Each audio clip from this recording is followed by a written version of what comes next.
What would happen if a nuke went off in the Mariana Trench? This is the Tsar Bomba, the nuke that Soviet leader Nikita Khrushchev promised to show the West during the Cold War. 58.6 megatons of sheer, unadulterated power, with a subsequent blast wave that circled the globe 3 times. And this is the Mariana Trench, the deepest crack in the Earth's surface, a canyon almost 7 miles or 11 kilometers deep, up to 3 miles or 5 kilometers wide, and completely filled with water. The Tsar Bomba was dropped from a height of 6.5 miles, that's about 10.5 kilometers, which is almost equal to the depth of the Mariana Trench. Coincidence? I don't think so.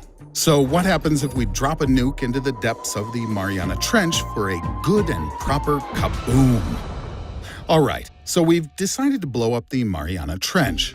Before answering the question, what happens, we have to figure out a method for delivering the bomb to a depth of 7 miles or 11 kilometers, and it's not as simple as you might think.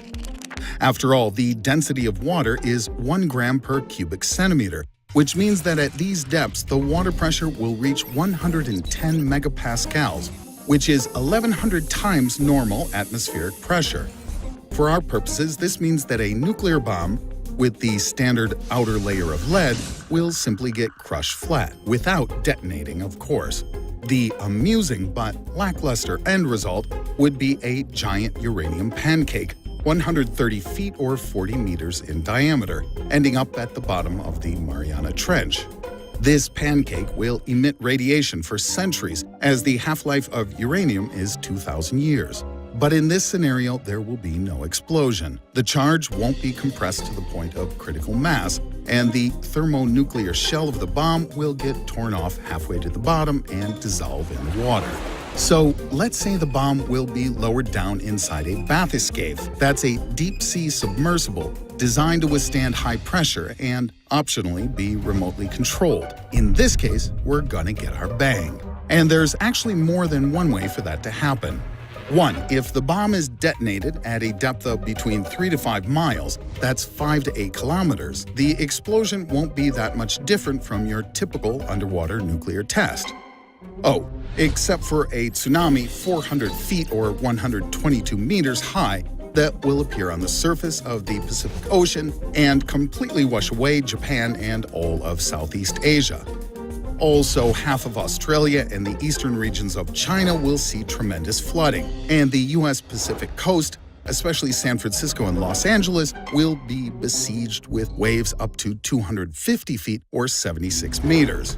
Other corners of the globe will get their share too, albeit somewhat milder, relatively speaking. Also, the background radiation in the Pacific will rise slightly for a few days before going back to normal. 2. If the bomb is detonated at a depth of between 5 to 7 miles or 8 to 11 kilometers, or at the very bottom, then we'll have to take into account the fact that the Mariana Depression is located at the boundary between 2 tectonic plates, the Pacific and the Filipino. If the world's most powerful nuclear device is set off at this spot, the shock wave from the blast, reinforced by the hydrostatic effect, will produce a tremendous downward force precisely at the location of one of the lithospheric weak spots, the junction of tectonic plates. As a result, the plates will start either converging or diverging very quickly, and either option spells trouble for humankind. So, if the bomb explodes at or near the bottom, we're not going to get away with just a really big splash. The energy received at the base will be transferred to the boundaries of the tectonic plates at the speed of sound. Part of that energy will be reflected back up from the bottom of the trench to be liberated at the surface in the form of a colossal, ultra-super tsunami. Only this time, the tsunami will be just the tip of the proverbial iceberg.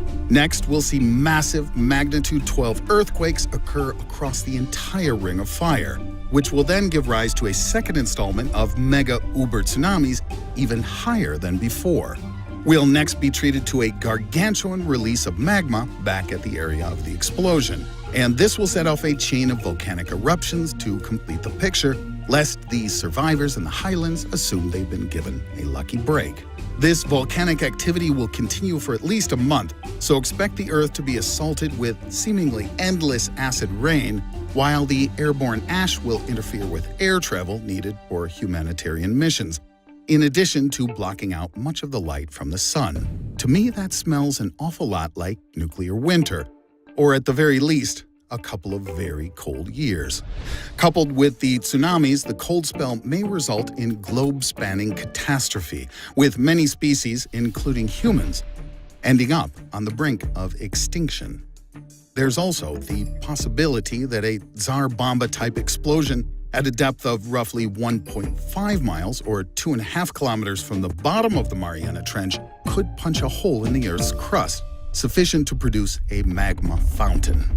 The fountain would then form a new continent, while also bringing about the same tsunamis and environmental problems previously discussed. In addition, the tremendous impact could push the planet very slightly out of its current orbit. This will either bring us closer to the sun, where we'll thoroughly fry, with dear old Earth turning into something like a second Venus, or on the contrary, the impact might move our orbit further out, where we would descend into a kind of permanent winter. Finally, there's the possibility that so powerful an explosion at the location of a tectonic fault will simply tear the planet itself apart.